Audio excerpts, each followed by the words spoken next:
the ambassador of Lebanon, is expected. She's been delayed, but if we get a chance, we'll have her make some remarks maybe at the end. But I'm really delighted with today's panel discussion today. We see an historic opportunity at this moment for Lebanon to achieve full authority over its territory and over the decisions of war and peace. It is important to see a sovereign Lebanon as a goal in itself. But as the esteemed U.S. diplomat, David Hale, who you're going to hear in a minute, writes in his book on U.S. policy and towards Lebanon, Lebanon is also viewed in Washington in the context of regional challenges. And there's also an historic opportunity to achieve regional goals while also helping Lebanon to achieve full sovereignty. So at this point, and this point has been made persuasively by our own Vice President for Policy, Ken Pollack, recently in Foreign Affairs in the context of our Iran policy. So to explore these questions, we're bringing together two leading voices from Lebanon, Michel Moawad, a Lebanese parliamentarian who champions sovereignty, reform, and freedom, and Dr. Salah El-Mashnouk, a rising scholar and public figure whose commentary is helping inspire a new generation of Lebanese around similar principles. And of course, I'm delighted to say that they'll be joined today by Ambassador David Hale, whose decades of experience in U.S. foreign policy and deep engagement with Lebanon and the region will help us understand what's going on here in Washington. It'll be moderated by our own Nick Nasser. Thank you, Nick, for organizing today's event and for hosting us here today. And ladies and gentlemen, let's have a hand for our panelists, and thank you up to the stage and welcome very much.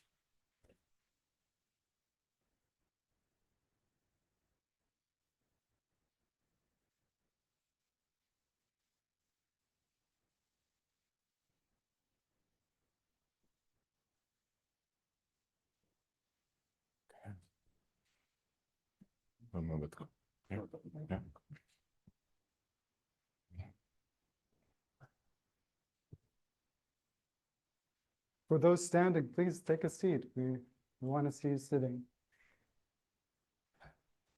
Thank you, Ambassador Jones. It's great to be here with you all. Thank you all for joining. Just before we begin, before I thank our great panelists, I want to just remind everyone we have a rare treat today. This conversation is on the record. It is a public, open conversation. It's also being live streamed on our YouTube channel. So those of us who are watching online, thank you for being here with us. Today, we have with us two phenomenal speakers from Lebanon, MP Moawad, Dr. Mashnouk, and we also have perhaps one of the most long-standing career-serving diplomats with extraordinary experience and in-depth knowledge of U.S. foreign policy in the Middle East, and on Lebanon in particular. So thank you all for being here with us today. And in many ways, it captures what MEI is all about putting in conversation voices from the region with voices in the United States to strengthen that partnership and the role of the United States in shaping a constructive future in the Middle East and the positive role of the Middle East in the United States. So thank you all. But you're not here for me, you're here for our guests. So we'll start off with you, MP Moawad. You've just come from Lebanon at a moment where, on the one hand, diplomacy is picking up, we have a ceasefire in place, but it also comes on the heels of a devastating crisis. More than 1 in 5 Lebanese people have been displaced. We have entire villages that have become turned to rubble. From where you stand today in Lebanon, where is Lebanon in this moment to you? How does it look like in Lebanon today? Well, as you said, you have the Lebanese people suffering once more, and again, once more, from the results of that war. There is a huge humanitarian crisis. There is villages that have been completely destroyed. The economy has also been completely destroyed. But I would say, if I had to look at it, not from what is happening now, but for the outlook, I think that Lebanon is between two extremes. On the one hand, there is a historic opportunity, and I agree with you, Mr. Ambassador, but there's also an existential threat. And here we are at the crossroads and we need to choose.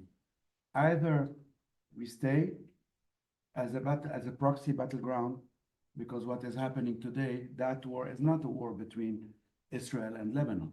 It's a war between Israel and Iran through Hezbollah on Lebanese territory and at the expense of the Lebanese people. So are we going to continue that infinite series that we've been living really since 1969, since the infamous Cairo Accords, that have transformed Lebanon into a proxy battleground, at one time for Palestinians, at one time for Syrians, at one time, and now for Iranians? And are we doomed to live that same series of wars, ceasefires that in general come with corruption, and then war again, and then ceasefire again, corruption again, and then war again, that have transformed Lebanon from the Switzerland of the Middle East to where we are today, almost a failed state. So we are either going to continue that or to say once and for all, stop. We need to change. And Lebanon needs to become a model, not a problem.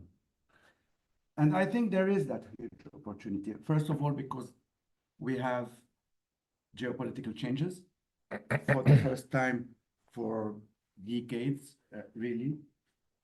Second, because the Lebanese people are also saying stop. For the first time, there's an overwhelming majority of Lebanese. We're talking of over 80% in all the studies that have been made, saying, no, we need to change. And so for us to become a solution or a model, we need to work on two parallel tracks. One is to end the state of war with Israel. And that has to be done through negotiations that have started. Ambassador Ahmedi is not yet here. They have started, and that's historic. So we need to pursue those negotiations that will not be easy. We're starting at a difficult point. We're starting with Israeli occupation as in parts of Lebanon. We're starting with the war that Hezbollah lost, at least militarily, very clearly. We're starting with a very difficult conditions for the country. But I think those talks need to end up with a peace process, with ending Israeli occupation of the Lebanese territory, and with living at peace, not just another ceasefire. But at the same time, because we need to remind that the war is not between Lebanon and Israel, it's between Hezbollah and Israel on Lebanese territory. We can negotiate and go into the political track as much as we want. If we do not solve the Lebanese sovereignty on its territory, the two parties that are negotiating are not the same two parties that are at war. And I think that that is the essential challenge. Therefore, you need a military track that will end Hezbollah's arms, essentially, and also any arms outside the monopoly of the state. The state, to be able to sign any accord, will have to regain its sovereignty over arms, the monopoly of arms, and over the decision of war and peace. So those are two parallel tracks, and therefore today we need to support our president, our prime minister, our government, that for the first time in years, David knows well, for the first time, this president and this government, our prime minister, are not representing Hezbollah within the state. They're representing the Lebanese state. Now, that Lebanese state needs to gain sovereignty. That Lebanese state needs to confront its own devils with the deep state at all levels that is still not following. But at least we have a president, prime minister, a government that have that will. The deep state needs to follow. The army needs to follow. And those two tracks may put us in a situation of becoming once again a solution. And to finish, I would like to say that give the Lebanese stability, and the Lebanese will know how to do the rest. We should not forget that we have passed through a stress test. Imagine any nation in the world that have passed in the last 6-7 years what Lebanon has endured. Financial and economic fall down, one of the worst in history. COVID, the Beirut port explosion, continued assassinations, 2 wars, and no banking system. And despite all this, we have in 4 or 5 years doubled our GDP, and our country stayed alive. And that means that Lebanon has a potential. When put at stress, it did not completely tear apart. But we need clearly a clear path, because for the first time, I believe, not for the first time, but I believe that if we do not take that path, there is an existential threat this time on Lebanon, given what we're seeing inside, given the economic situation. Lebanon is at risk. The Lebanon we know, the pluralist Lebanon, the democracy, the 10,452 square kilometers are at existential threat if we continue what we were doing before. Thank you, MP. It's a great segue to turn to our other speaker from Lebanon. I mean, we just heard from MP Moawad, Lebanon faces 2 choices and 2 futures. In many ways, I wanted to ask, do you see Lebanon making those choices towards one future over the other? First, thank you, Ambassador, for the introduction. It's overly kind. My main defining character is that I'm Nick's best friend and former colleague at university as well. So thank you for having me. You know, Nick, it's an extraordinary moment in Lebanon. Before making any choice, I think the Lebanese have already made their choice. It's fascinating to look at some of the opinion polls that have been run over the past year, in one way or the other. And I'll just choose 3 of them, just so you get an idea of the overwhelming sort of domineering paradigm among the Lebanese people. So Gallup conducted a series of polls in Lebanon. And the first poll asked people across sectarian groups. They asked them if Lebanon should be engaged in military conflict in support of the Palestinian cause. And 86% of Lebanese said flat out no. Then you can imagine if that's for the Palestinian cause, you can extrapolate to imagine what the Lebanese think of waging a war in defense of the Iranian regime, which is obviously much less popular in and of itself than the Palestinian cause in and of itself. Then they asked the Lebanese, do you think the Lebanese army should be the only side that carries weapons in Lebanon? And 79% said yes. Now, how do you know this is a credible number, not an inflated number? Because 73% of Shia Muslims in Lebanon said no. So it wasn't that everyone was fully in agreement because the question is so easy to agree with. Clearly, there are 27% of Shia Muslims that said yes. That's a substantial minority.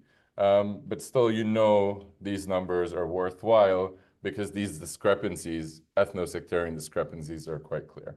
So the Lebanese have made their choice on the issue of whether militias are a reasonable or useful substitute to the state in leading their affairs. Now, the third one about making their choice, when they were asked of their opinions of Iran as a state, not even Iranian interference of Lebanese affairs, but Iran as a state, 81% said that they hold either extremely negative or negative views of Iran, including 45% of Shia Muslims, which is even more interesting in this sense. So I think what we see in Lebanon, before getting to the state and its behavior, an emerging consensus, not despite of the crisis, but because of the crisis. So after all that's happened over the past 2 years, there's a growing realization that military affiliation with regional adventurism, having one militia decide on behalf of the state, the kind of association with the Iranian project, the IRGC in the region, are not the choices to go. Now, if you sort of put all of these together, Nick, all of these different polls, all of these different statements, the points at which they inevitably converge is peace with Israel. The natural conclusion of not being entangled in regional wars, of having the state being the sole dominant power to hold, the ability to use force, and views towards Iran's view of the region, you coalesce at this particular issue. Now, there is a strong sense of urgency in Beirut, Nick. People have a sense that this is a now or never moment, that within crisis comes opportunity, but we might not get this opportunity again. And it does feel like this is the last round in a 57-year struggle to reestablish Lebanese sovereignty and independence after the Cairo Agreement of 1969. So some people talk about baby steps. Baby steps are important to get the process started, but I think we're in the mindset of big, historic steps that should be taken by the leadership. And this is where the issue of ceasefire comes in. Undoubtedly, no one is unhappy with any ceasefire in any war by virtue of the killing being stopped. But we have come to learn from our experiences that ceasefires are sometimes preludes to bigger and more destructive and more harming wars, even if humanitarianism is your only consideration. Some ceasefires don't work well in this regard. Now, where to go from here in making the choice? Everyone is interested in a gradual process. We're not going to be at peace tomorrow, we know that. But as you've experienced, like, over years of dealing with this, gradualism in the Lebanese context is often a euphemism for doing nothing. And the lexicon for doing nothing is so abundant. There are 95 different terms that allow you to do nothing, right? Civil strife, civil war, consensus politics. You will find in this salad of buzzwords a reason to do nothing. Now, there is reason for optimism, because I noticed in Joseph Aoun's latest speech, remarkable speech, he said, "I'm willing to go anywhere to protect my people." And this sounded like his Sadat moment, at least in the oratory section of his speech. But in this issue, as if you're riding a bike, you need to keep pedaling. If you don't pedal, especially on an issue that is so problematic, you will fall. So I'll sum up by saying, and we'll expand on this later, there are 4 general venues of moving forward with this issue. First, there's a security agreement with Israel. There's no running around it. There's no working through it. The security issue has absolute consensus in Lebanon. You need to get it off the table. The second issue is you cannot have peace or security without imposed sovereignty.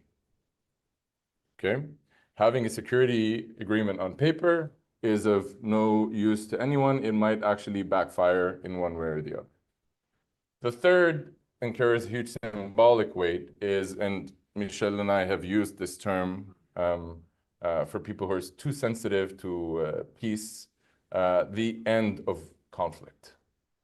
You know, you can want peace or not. Like, peace normalization also causes all sorts of different kryptonite-like sensitivities. But no one is against ending the conflict, because the conflict has become in the minds of most Lebanese to be completely futile and useless. And the fourth, I'll double down on what my friend Michel said. The state is doing fine. The deep state is practically entrusted by Hezbollah to make sure that the state doesn't get its way.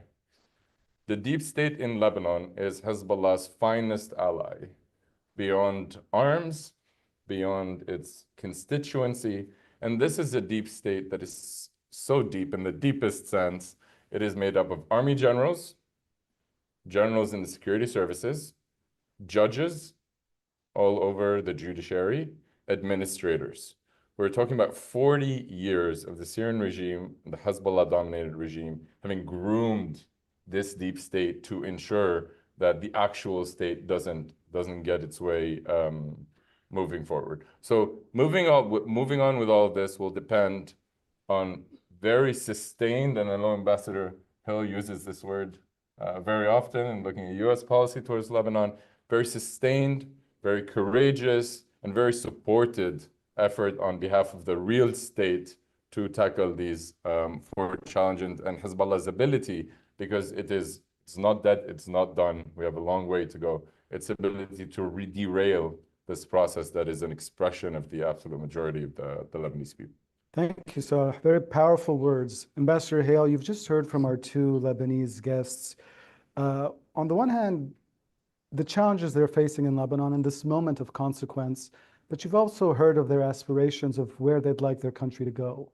Where does the United States fit into that story of helping them get there? Well, the United States, of course, has been a big part of the story in getting us even as far as we've gotten. And I agree with what's been said. I think that this is a moment of opportunity for Lebanon, which all friends of Lebanon need to think intelligently about what we can do and to learn lessons from the past about what failed, which we often overlook. And persistence is one key element. Clearly, the United States has a habit of getting very engaged and then either thinking it's solved the crisis and therefore they can move on quickly, or hitting a brick wall and deciding it's time to go because it's too difficult. And both of those situations led to a departure of US diplomacy and influence and power, and that's when our enemies took great advantage of it. So the most important thing is whatever the policy is, for heaven's sake, stick to it. The second thing is the most important thing the United States can do right now is actually finish the business of eliminating Iran's ability to exploit Lebanon and other parts of the Middle East to export violence and its power.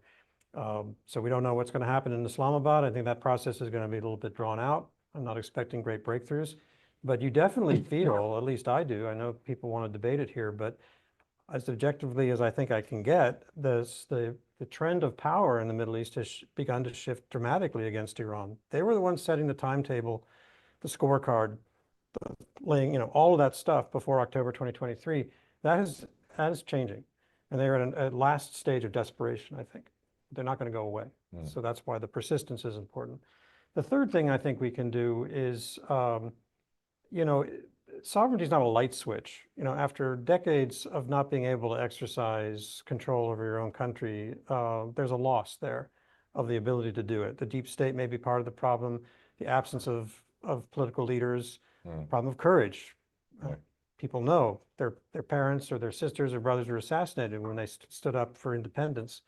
But now we've got a chance for that. So America has to demonstrate that risk-taking is going to actually be supported and covered.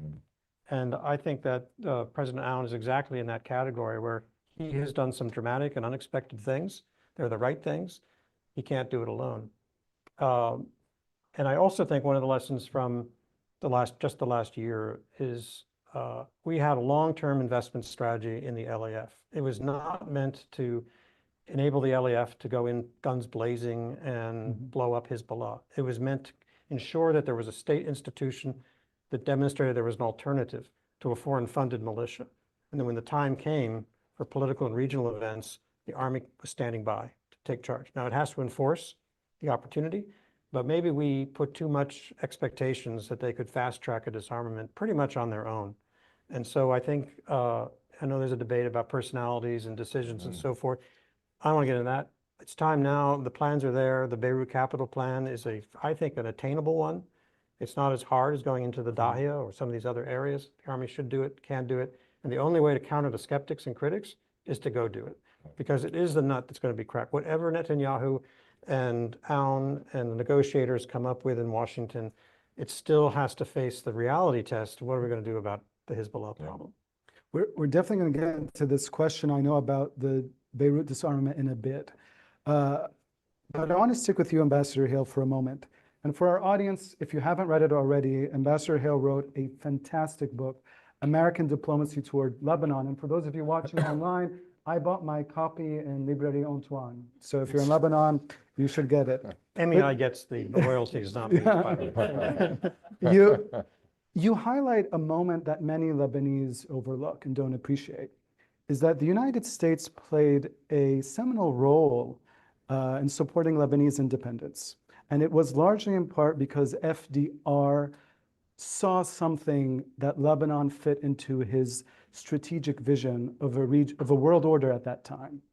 When you look at Lebanon today, with President Trump promising to make Lebanon great again, how does that small country like Lebanon fit into Washington's vision for the Middle East after Operation Epic Fury? Right. Yeah, I mean, not to dwell on ancient history, but I think history is really important. And, you know, FDR probably didn't know much about Lebanon, to be honest, but he was seeing that there was going to be an American role in the Middle East after World War II, whether we liked it or not. And he was very anti-colonialist, right? So the problem was, you know, the French were talking about independence, but they obviously didn't mean it. He made sure they meant it. And he had a talented American diplomat, our charge and then ambassador in Beirut, who had spent years teaching at AUB. So he had what we call clientitis. I mean, he cared about Lebanon. He saw the opportunity, and he was the one actually who made it happen. In today's world, I think there's some similarities. I mean, Trump has a vision for the Middle East, clearly. Trump has an affinity for Lebanon. There are very talented Lebanese Americans around him. We all know that. Ambassador Issa is one of several, Massoud Boulos. So he's not going to be able to forget about Lebanon because there's always going to be somebody there to remind him, his grandson, and so forth. These are not trivial matters, by the way. And he likes success. And if you look at what's happening in the Middle East right now, Iran is not going to be simple and straightforward. Lebanon is one of the, I mean, I'm not one of nature's optimists, by the way, after 38 years in the Middle East, you know. But this is one of the fewer brighter lights. Michel's right. There are challenges here, decisions to be made. But it is got the chance of success because you have two states now sitting down together to try to resolve their problems. And what is their number one problem? Security, obviously, the legacy of loss and loss of life and the emotions that come with that. But their other common problem is Iran. So these talks are as much about, even if they're not using the word Iran across the table, it is about what we can do together to make sure that Iran is not exploiting Lebanon anymore. And the number one thing Israel can do to that is to help reach peace, because Iran no longer has the raw material to exploit. Excellent. I want to turn now to you, MP Moawad. You really painted a picture of Lebanon choosing between life and death, between the future and a past that has failed it. You sit in Parliament. What do you think is the role of Parliament in the steps ahead in making those choices? Well, first of all, organizing elections.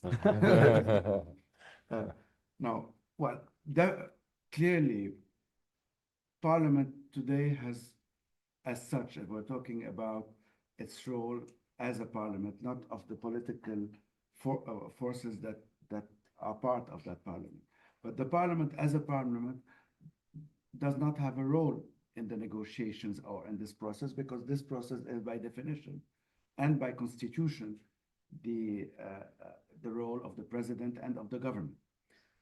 Yet, of course, if we are going towards a peace process, any treaty between Lebanon and Israel will have to be ratified by the Lebanese Parliament.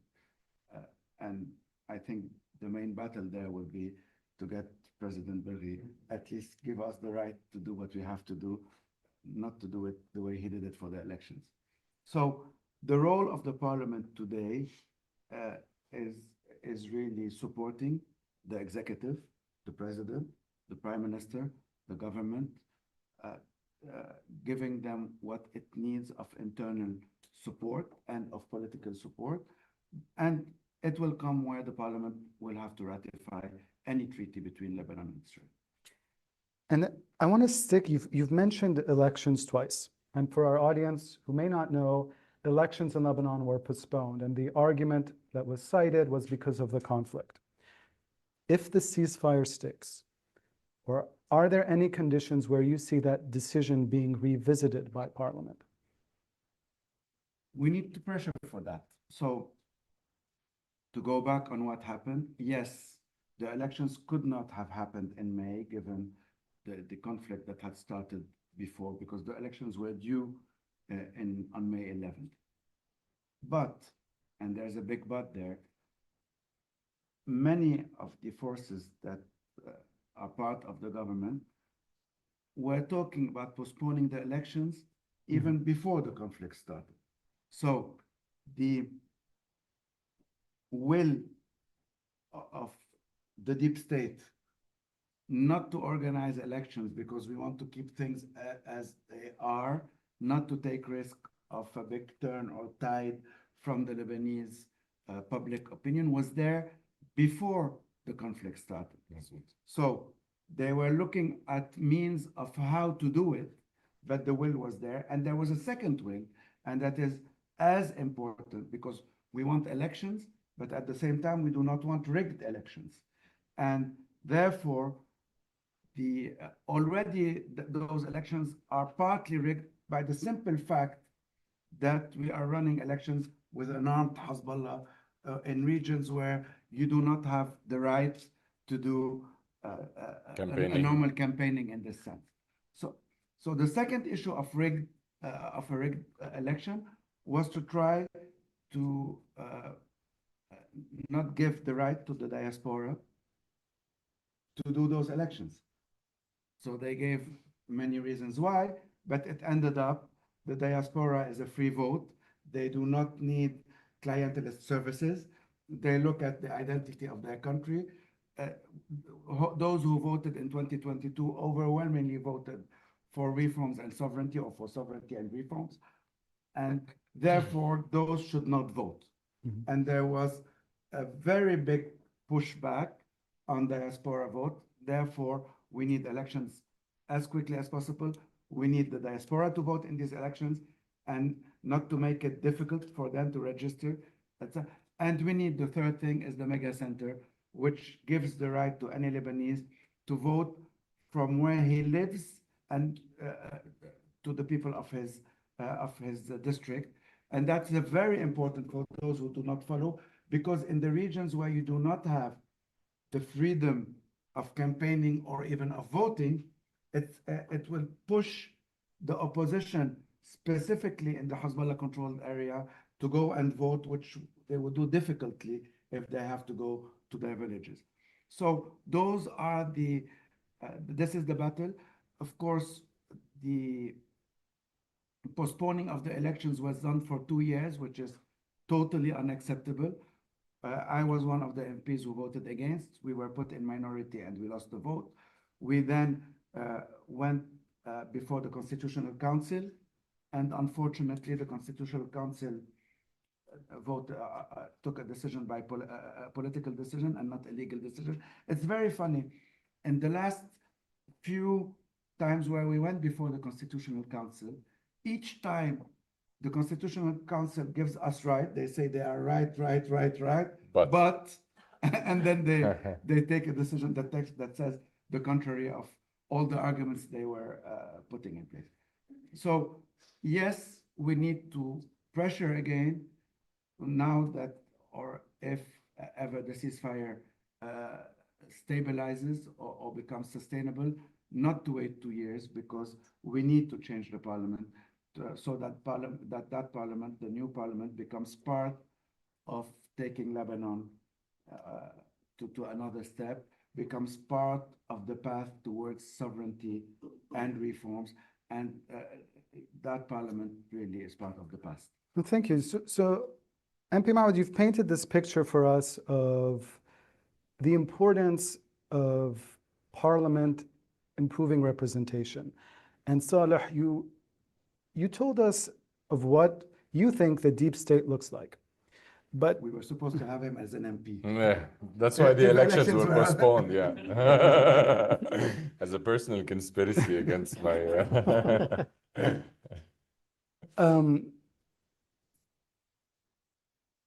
I want to go back to what we heard at the beginning, where you said Lebanon faces an existential choice, right? That's how you painted it for us, MP Moawad. But you also told us that Lebanon has been in a crisis for 7 years. it's faced existential crises before, and it hasn't made the decisions it needed to get out of it. So, Saleh, when you look to Lebanon, and so you've used the word deep state, but what explains this long-standing problem of paralysis and non-decision making in Lebanese government? And what's needed to resolve it? Yeah. So there are different kinds of interpretation. There are interpretations that are more fashionable, I'd say, in the academic sphere. They usually look at some form of power sharing, ethnic power sharing, constitutional design, etc.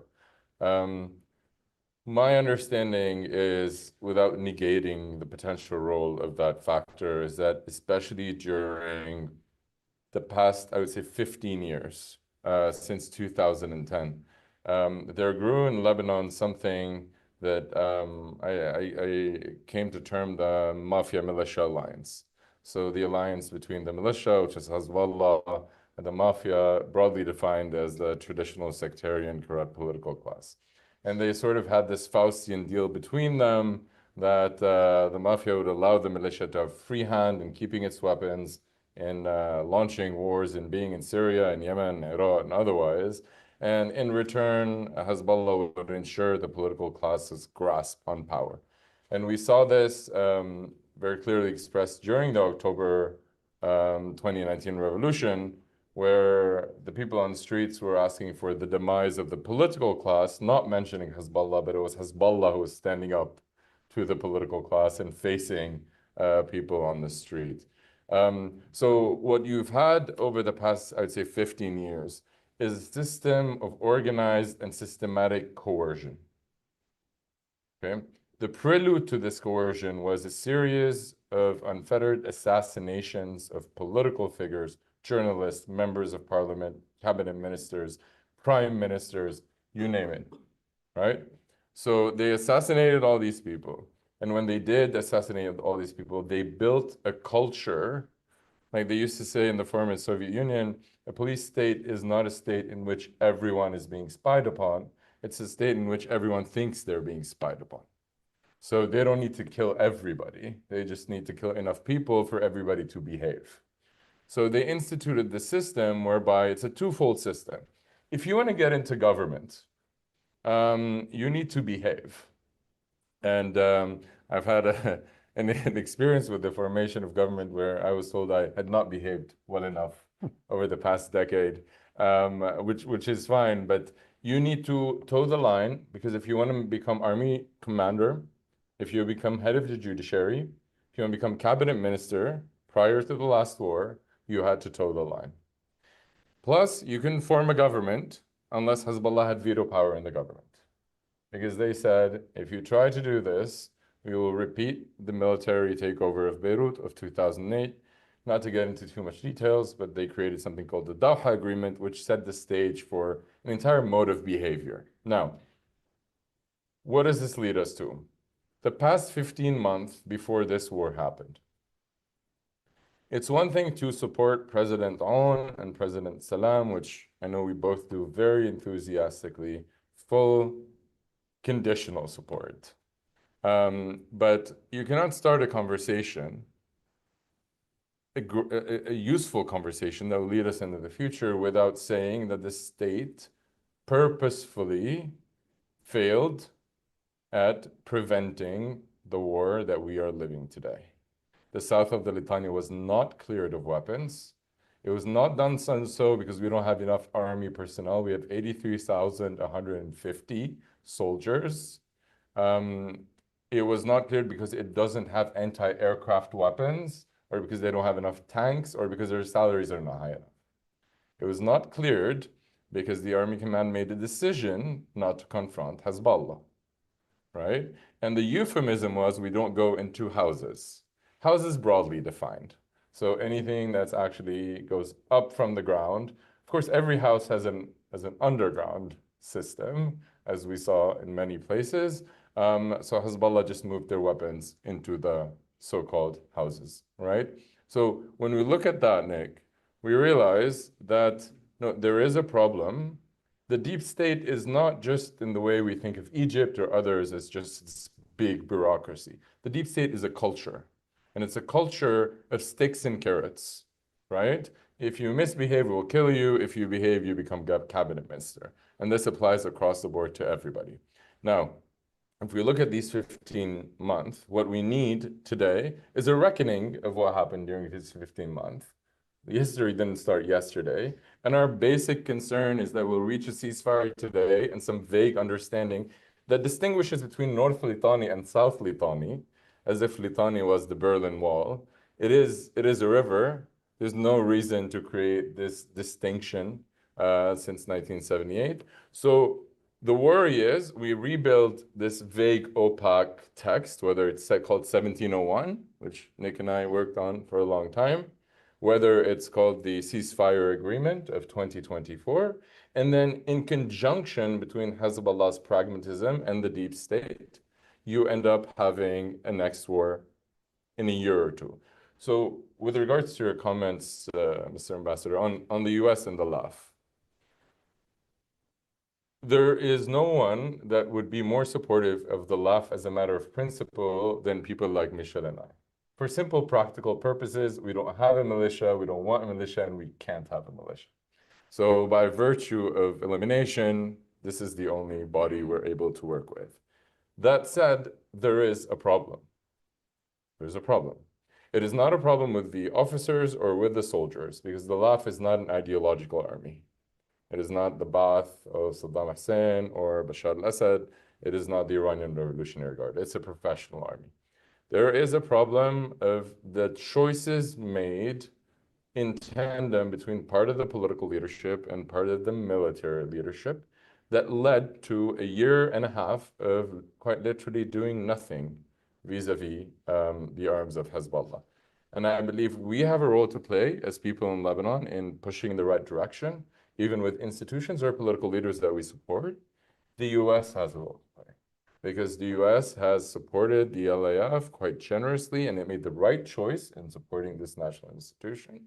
But this cannot go on unchecked, because this support, I think, needs to, especially during these times, serve the broader purpose, not just of maintaining stability, so two different clans in North Lebanon don't get into trouble with each other. No, there is something bigger at play in this historic opportunity. And no matter the political courage of Nawaf Salam and Joseph Hon, no matter, if the army is not doing what it's supposed to do, this will end up another footnote in history, just like the May 17th agreement that happened in the 80s, and now most people don't remember what it is.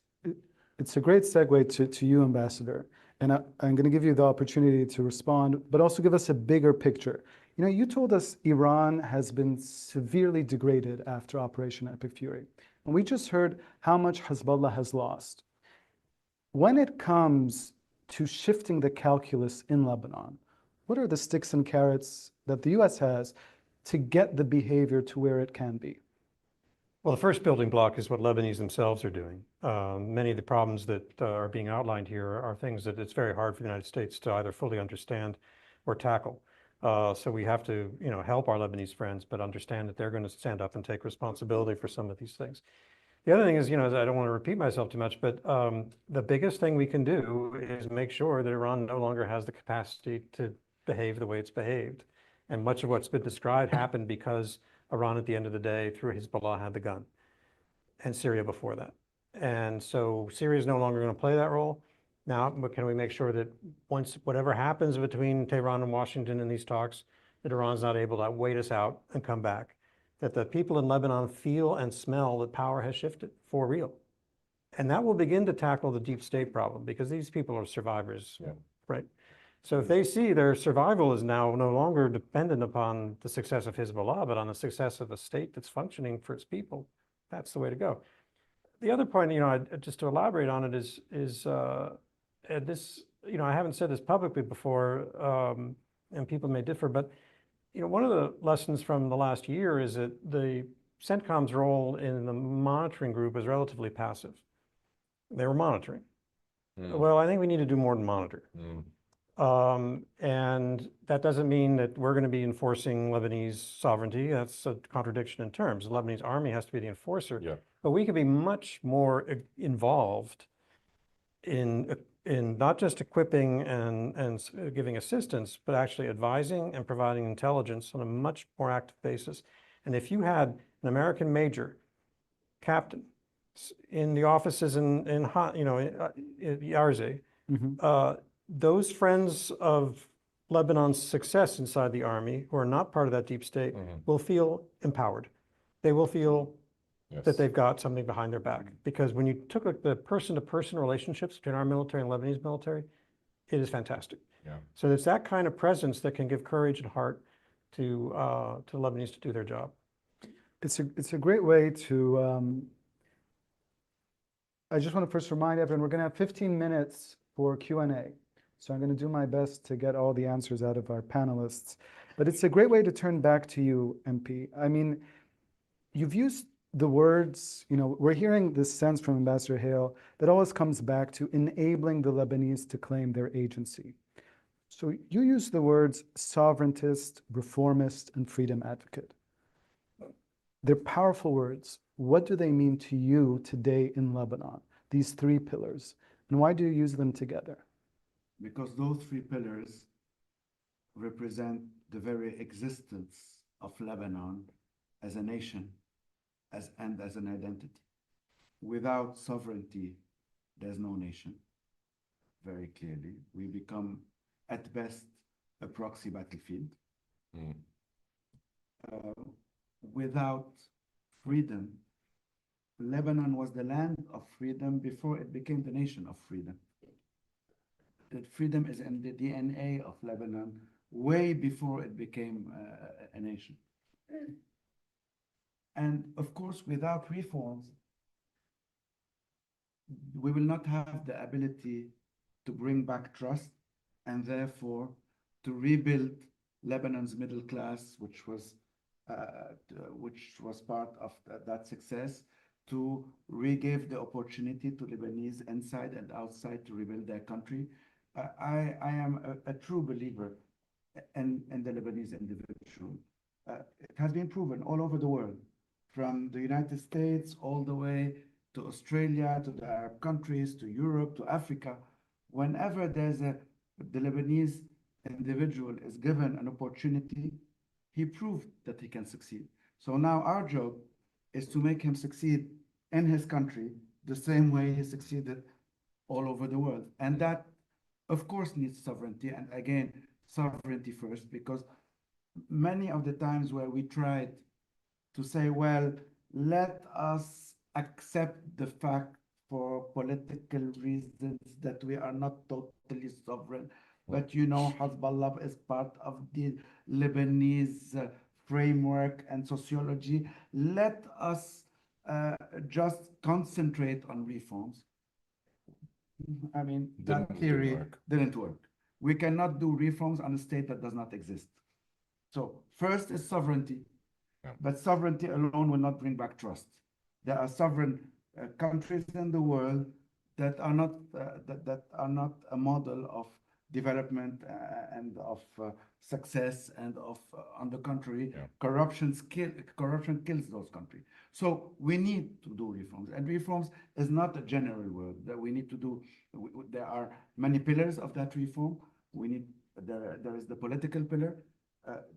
Definitely we need, once there are no arms and that we reclaim our sovereignty, we need to talk on how to manage our pluralism without veto powers. That logic of managing the pluralism through veto powers is not the way to go. Of course, we need a public sector reform on judiciary, on issues that are not only essential for productivity, but are essential to confront the deep state, digitalization, because they use the overwhelming wasta in Lebanon, so that can be stopped by digitalization. Privatization, not to give to the corrupt political class the management of sectors of the economy. Decentralization. So all that is linked to public sector reforms. Of course, financial reforms. Mhm. A country cannot work without a sound financial system. Mhm. And again, that is essential for trust. The banking sector was one of the main pillars of the economy of the country. And what happened has killed the trust between Lebanon and the world and between Lebanon and its diaspora. So all these reforms need to be made. And again, for me, sovereignty is existence and reforms are trust, and liberty is an equivalent word to Lebanon. It's again an excellent way to give us the big picture, MP. And in the 15 minutes, 10 minutes now we have left. So I'll ask you in just, we heard the large big picture. I want to ask you about a concrete step. Okay. And it's demilitarizing the capital. Yeah. You are a prominent voice. You are a proud Beiruti. You are a prominent voice. You were in Beirut. Where are we on that? Where are the Lebanese on that front? Can they get it done? Ambassador Hale said they can. Are they moving to that direction? In just a few minutes. For years, we were faced with this false binary. You either have Hezbollah's arms or you have civil war. How can you take out all of these arms at once, so on and so forth? And there's a famous, I read that it's an African proverb that I came across a few days ago, and it's like, how do you eat an elephant one bite at a time? So when we think about Beirut, the argument that I've made, so the government developed this supposedly phased plan, right? We're not equipped enough to do it all at once, etc. So we'll start with South Litani. And then they kept venturing into different area. Now, not because I wanted to run, because this is my conviction. It's a little strange to have the capital of a country that the government cannot control and impose sovereignty on. Beirut is 20 square kilometers. You could literally drive through it, maybe a 5-minute drive. It's actually an hour drive because of the traffic. But if you venture at 2 a.m. and you want to go driving, it's a 5-minute drive. It's an entirety. It is multi-sectarian, multi-confessional. It holds tremendous symbolism for the Lebanese. And if the government cannot get itself to impose complete sovereignty in all of its forms on Beirut, everything else in terms of strategic and symbolic value does not hold. You want to tell me you can't deal with Baalbek because it's too large and ballistic missiles and there are regional dynamics at play and we need to wait for the Iranians. But what about the capital city? Now, what happened very recently and brought this issue to the forefront again is the idea of IRGC commanders and Hezbollah commanders embedding themselves in civilian areas across different regions of Beirut. There are no ballistic missiles in Beirut, we know this. There are various different issues related to security, but to me, it was the symbolism that mattered. If 5 minutes away from the Sarai, where the prime minister resides, you know that you can't really enter without confronting a Hezbollah-linked situation. The last point I'll make on this, the state broke down when Hezbollah militarily took over Beirut in 2008. That was the official announcement of the start of the breakdown of the state in Lebanon. So I put it as a litmus test, before talking about the long-range Shahid and Nahid and 120-kilometer rockets. If you can't control your capital, then you're not worthy of being called a state or a government. And there are serious questions that need to be asked, not regarding capabilities, because anytime you pose this, we're like, we need more tanks. شو خص tanks ببيروت? You're not going to venture out with a tank in the middle of Beirut. It's a matter of political will, of standing up to what's been imposed on the Lebanese for so long. Ambassador, I'm going to end with just one last question for all of you, and then, I appreciate our audience thinking of your questions. But just in a few minutes, Ambassador, you heard from our Lebanese speakers about the steps they think the Lebanese need to take. Given all your experience in Washington, what's a step that would resonate with Washington today to say something's different? The Lebanese are serious about getting the job done.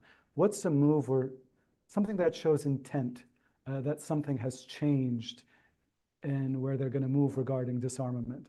Yeah. Well, two things come to mind. One is what Dr. Machnouk was just saying. I think action speaks louder than anything, right? We all know that. So if they're able to move and can move, as I think we're all in agreement here, that they should and can do it, do it. Don't wait. Don't wait for the talks. Don't wait for Thursday. Don't wait for President Allen to come. You have a ceasefire now. Israel's not going to interfere with the army at this moment, so do it.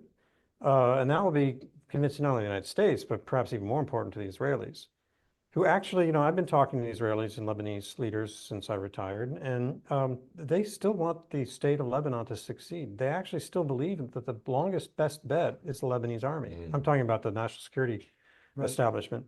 They're just skeptical about whether it's going to, step up. So that's the message to send, is action. Then the other thing, I think it's already happening, but bears emphasis and support, is the speech that President Allen made and his commitment, despite the naysayers and the taboos about talking to the Israelis. Ambassador Hamadi herself, sitting down with her Israeli counterpart, seems like a no-brainer to an American. It's actually a big deal in the Lebanese context and needs to be recognized as such. And emphasize that it's not a concession to talk to your adversary. If you're going to resolve your differences, how else are you going to do it? And he's done that. Now they have to follow through with an actual conversation about the things that Israel and Lebanon can do together. It's going to make life miserable for Hezbollah, who will be fighting it every step of the way. Fantastic. Nick, Please. I'd like to add to that logic Please, yeah. one thing. When we're talking about reclaiming sovereignty, we all think altogether about the arms. We should also think about the banks that are operating outside Lebanese law, the schools that are operating outside Lebanese law. Really, we need a de-Hezbollification of the country, of all these institutions that are operating outside and above our constitution and the rule of law in the country. How can the Lebanese do that? Well, the same way of saying I will not accept Hezbollah being armed in Greater Beirut, though I believe that Zgharta is the capital.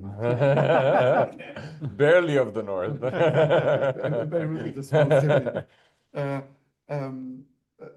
Saying in Beirut, we need to say, well, we will not accept that Colonel Assad operates on Lebanese territory. We will not accept to have schools, the Mehdi and the Mustafa schools that are teaching curriculums that are outside, that go against the Lebanese laws. So those institutions need to be closed. Powerful words. And I'll turn to you for one question to end in 2 minutes, and then you'll have a final question. Do you see the Lebanese doing that in this year? April.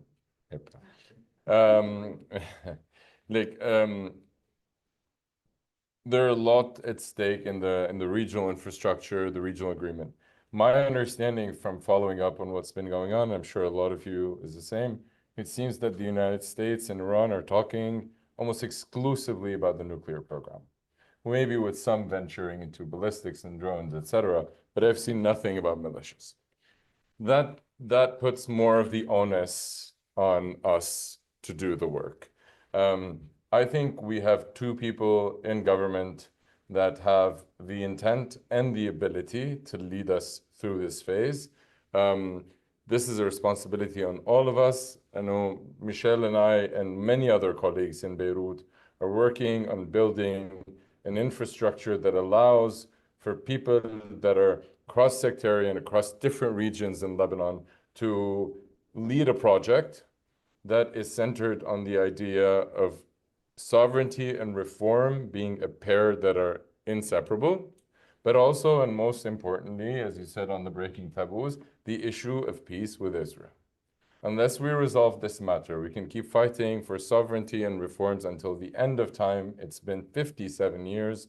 We will never be able to build a functional and successful nation state that the Lebanese people deserve. So my main concern is not whether it finishes by December 31st or March of next year or the March of the year afterwards. My main concern is for everybody, the Lebanese people, the Lebanese state, the Lebanese activists, Lebanese politicians, Lebanese institutions, the LAF, the judges, the administrators, everyone being on the same page in fighting towards a very clearly defined objectives. Then if that takes an extra 10 years, we've already wasted 57, so it's not the end of the world. What matters is not how long it takes us to get there, but the fact that we are on the way to going there. Powerful words from you both, Ambassador Dr. Meshnoor. MP Moawad, will you close with this thought? We heard about what Lebanon can be for the United States, but we're here in Washington. I want to ask you, what is the United States to Lebanon? We hear this language of Lebanon should balance neutrality. It shouldn't be part of regional wars. So I want to poke a bit on that stuff. Well, yes, shouldn't be part of regional of wars and conflicts. Definitely, we should be neutral in the sense of we should not be part of any conflict in the region. But neutrality does not mean not doing alliances, economic alliances, political alliances. We're part of the Arab world. There's in the GCC a new Arab world being starting to emerge, an Arab world built on economic development, on trade. Mohammed bin Salman said that the Middle East should be the next Europe in the sense of building coalition and integration, and economic integration. So yes, we're part of the Arab world, and like any country in the world, you know, policy in this country follow their markets, their economic markets, their cultural how do you say, exchange, interaction. And well, it's very simple. Look at where the Lebanese diaspora resides, and you would understand where Lebanon's interests are. That's a good point. It's as simple as that. You take that mapping, go and see where are the numbers of the Lebanese diasporas in the world, and it's exactly in those countries that we need to build strategic alliances. And specifically, the United States being the United States, we see the United States as a country that can help us build that stability, and that can be a partner. I think the main challenge in this is that, exactly like Ambassador Hale said, sometimes the United States get tired too quickly. It needs a marathon runner to be able to build something solid. Sometimes things are being made on a year or two, and then, you know, we forget, we change, we turn backs, we have other priorities. And it's very important. I'm going to end by saying, when someone's hit by a cancer, if he kills 90% of the cells, the 10% are enough to regroup and to be and to kill. And in general, they come back more aggressively. So it's very important that we continue that vision till the end as partners with whom we have cultural affinities, economic ties, and our diaspora we are so proud of. Powerful words. We have time for questions, around 10 minutes, just because we started a bit late. What I'm going to ask you all to do is introduce yourself, your name, and just a few words of where you're affiliated with, nothing more, and one exact question. Not a thought, a question. That's the professor. Okay, we'll start in the back, please. Thank you. Thank you.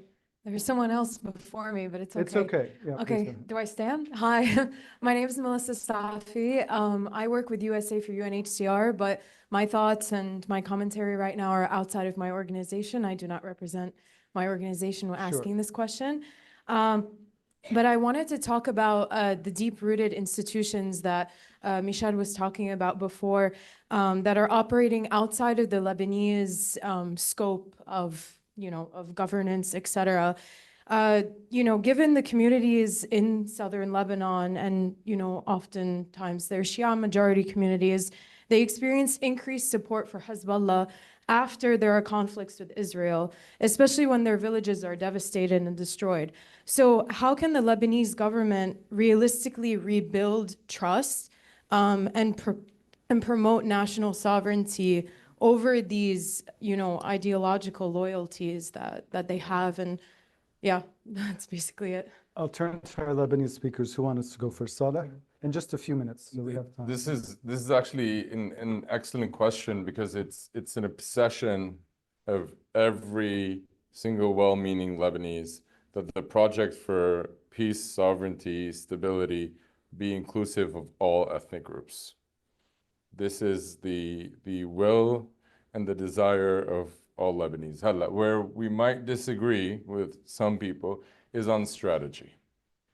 There are these, I would almost venture to say, cliches that are unsubstantiated by any significant empirical research, that the issue with loyalty to Hezbollah has been that the state was not really invested in the south, and therefore Hezbollah came and filled this gap. It's too easy a story to tell. I'm not saying at all that you're saying it. I'm saying that it exists in the sphere. We have an esteemed MP here. If you look at the government budget spending since 1990, 36 years ago, the area on which the Lebanese government spent the most was South Lebanon. Indisputably. There are more schools in South Lebanon than it needs. There are more hospitals in South Lebanon than it needs. There are more social services in South Lebanon than it needs. You know what the problem is? The problem is that these schools and hospitals and social services were delivered to southern citizens through Nabi Birr. And therefore, who got credit? Not the idea of the state, but the Zaim, Nabi Birr. It's not a problem of how much the state spends. The idea that it neglected areas, you want to go back to the 50s, we can discuss the 50s, but that's too long of a debate. At least since 1990, no, it's Akkar that very much belongs to the state that has not received any money at all. So it's not a question of funds, it's a question of how. Hello, the debate that happened with Prime Minister Salam, and I've spoken about this in public. Prime Minister Salam, fully well-meaning, well-intended, 6 months ago decided we're going to get money to rebuild the South. And it was my opinion that this is primarily wrong for instrumental purposes because the war is coming. So why do you want to rebuild something that's going to be destroyed again? Second, how and when you give money is what impacts loyalty, not money per se. People are not standing in line and they're up for sale. And you don't buy loyalty in a strict transactional exchange when someone comes, takes $100, and the next day they pledge loyalty to you. If Hezbollah and Amal dominate the sphere through force, violence, intimidation, you can spend $5 billion in this area, and not only will you not gain recognition, it is Hezbollah and Amal who will get credit for this money. And people will say, you know what, they forced Prime Minister Salam to give us this money. غصب عنه. It wasn't his choice. It's not because he's a patriot or a well-meaning or a cross-sectarian leader. It's because we forced him, and the Zaim Nabi Birri forced him. So I think on the issue of bringing the Shia community into the state, the primary order of business before money is making everyone feel like they will be protected if they rebel. If every time someone speaks their mind, they go to the darak, to the makhfar, to the police station says, go see the Hajj, solve it with Hezbollah, then you can pay $1 billion, it's not going to make any difference. If you have a concerted strategy, right timing, good protection, good money in the right place, then you can build. But I'm hypersensitive to the idea that the problem or the legitimacy of Hezbollah comes from the state not having spent money. It's just not true. Well noted and powerfully said. I'm going to take 3 questions in a row and that's it. So what? Yes, sir, please. So following on, I think that was great. The answer to your question, how do you give them the ability to have trust? Why not give the Lebanese Armed Forces the ability to gain trust in those communities? Why not push that assistance in a classic stabilization program through to those communities? Why not take that approach? So LAF and stabilization, one more question there, and then the lady. I'll pick up on that, and Mr. MP Moawad, you mentioned decentralization. If you're going to have a nation state take over the agency functioning, can you say more about the role for governance and for municipalities? Okay, so decentralization, and yes, just a question. in the magenta. It's magenta over there. Hello, thank you. This is a question for Your Excellency, the Ambassador. What more can the Lebanese state do to garner deeper U.S. support at the congressional and executive level? You mentioned an emboldened LAF with the context of the demilitarization, but it's a chicken and egg tension for me where the U.S. Politicians and leaders would like to see an emboldened LAF. Meanwhile, the LAF actually may need more support and more capacity. So how do you want to, or how shall the Washington Lebanese delegation proceed? So in the final 3 minutes that we have, maybe Ambassador Hale, you'll answer the challenging question in Washington Well, now. persuasion. I mean, we're going to have to make the case. And as I said, action speaks louder than words. I don't think any specific more assistance is needed. Just, for example, this Beirut plan. The Beirut plan proceeds combined with the diplomacy that Lebanon, Israel, and the United States are conducting. I think it's a powerful argument on the Hill for continued support. There'll always be naysayers, but we've maintained this program for a long time. And I think now, with the political hopes emerging like this, there's an even stronger case to make. But in a democracy, you got to make the case. MP Moawad, you were asked a question on, Centralization. yeah. Well, actually, it's a very interesting question because it combines with what was happening in the South in your answer to Melissa. Actually, what we're doing now in Lebanon is exactly the contrary that any state should do. We have privatized our security, giving it to Hizballah, and we have nationalized or centralized development and economy, and big chunks of the economy. We should do exactly the contrary. What happens today, the way it works, in that centralized system where there are many ethnic groups, each ethnic group, because they want their regions to be developed, send a champion to that centralized system so that he becomes the strong guy that brings the rights of that ethnic group or that region. So if, let's say, Zaim, between brackets, responsible, goes and brings a road to a region, and then while implementing it, steals 50% of it. Still, the people will say, you know what? Okay, he stole 50%, but if it were not him, we wouldn't have had the road. So we'll still vote for him because if we get weaker, we're not going to have our developmental rights. While if you give a budget, a decentralized budget, where you pay your taxes for the region, it will shift. First of all, it's much more efficient worldwide in terms of sustainable development, and it has been proven.